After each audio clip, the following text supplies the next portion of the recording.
దేవుని యొక్క ప్రేమ ఎంత గొప్పదంటే అది వర్ణించడానికి మానవ సహితం అయితే కాదండి. ఎందుకంటే ఆయన ప్రేమ ఎంత ఎత్తో, ఎంత పొడుగో, ఎంత వెడల్పో, ఎంత లోతో అది వర్ణించడానికి మానవుని యొక్క తరం అయితే కాదు. ఎందుకంటే సర్వపాప పరిహరో రక్త ప్రోక్షణం అవశ్యమని, తద్రక్తం పరమాత్మేన పుణ్యదాన బలియాగమని, యజ్ఞబలి పశువుగా ఆయన యొక్క తన రక్తాన్ని ఏ యొక్క పాపము ఎరిగినటువంటి దేవాతి దేవుడు మన కొరకు ఈ లోకానికి వచ్చి ఆయన యజ్ఞబలి పశువుగా మన కొరకు మరణించి తిరిగి లేచినటువంటి మృత్యుంజయుని మనం కలిగి ఉన్నాం.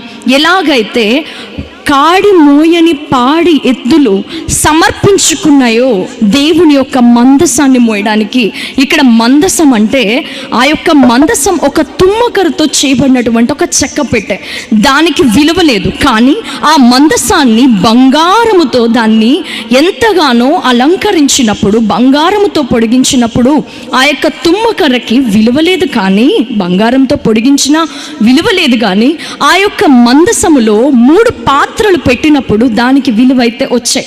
ఇలాగా ఫస్ట్ది పాత్ర ఏంటి అంటే మన్నా పాత్ర, రెండవది అద్భుత రీతిగా చిగురించినటువంటి అహరోను కర్ర, మూడవది ఆ యొక్క 10 ఆజ్ఞలు ఏవైతే దేవుడు రాసి ఉన్నారో రాతి పలకల మీద, ఈ 3 పాత్రలు ఎప్పుడైతే మందసంలో దేవుడు పెట్టమని ఆజ్ఞాపించారో విలువ లేని మందసానికి దేవుడు విలువిచ్చాడు.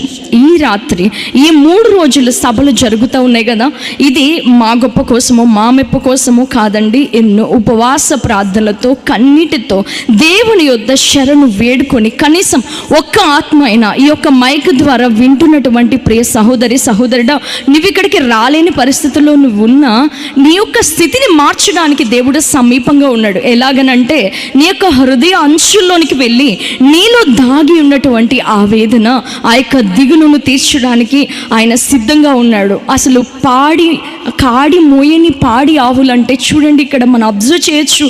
ఆ యొక్క ఆవులను తల్లి నుండి పిల్లలను వేరు చేస్తే అది ఒప్పుకోదు. కానీ పిల్లలు అరుస్తున్నాయి, అమ్మా ఎక్కడికి వెళ్తున్నావు అంటే మందసాన్ని మోయడానికి వెళ్తున్నాను నాన్న. అవి ఆ యొక్క తరానికి నేర్పిస్తూ ఉన్నాయి. ఏమని? ఇదిగో దేవుని ప్రేమ, నేను దేవుని కొరకు సమర్పించుకుంటున్నాను అని చెప్పి ఆ మందసాన్ని మోసి సమర్పణ కలిగిన జీవితంతో ఆ యొక్క పాడి ఆవులు మందసాన్ని మోసి ఆ యొక్క రాతి దగ్గర వచ్చినప్పుడు దహన బలిగా వాటి యొక్క ప్రాణాలను సమర్పించుకున్నాయి. వాటి బిడ్డలకు నేర్పించాయి సమర్పణ కలిగిన జీవితం ఎలా ఉండాలి అని చెప్పి. ఈ రాత్రి ఈనాడు సమర్పణ కలిగిన జీవితంతో ఆశ్చర్యకరమైనటువంటి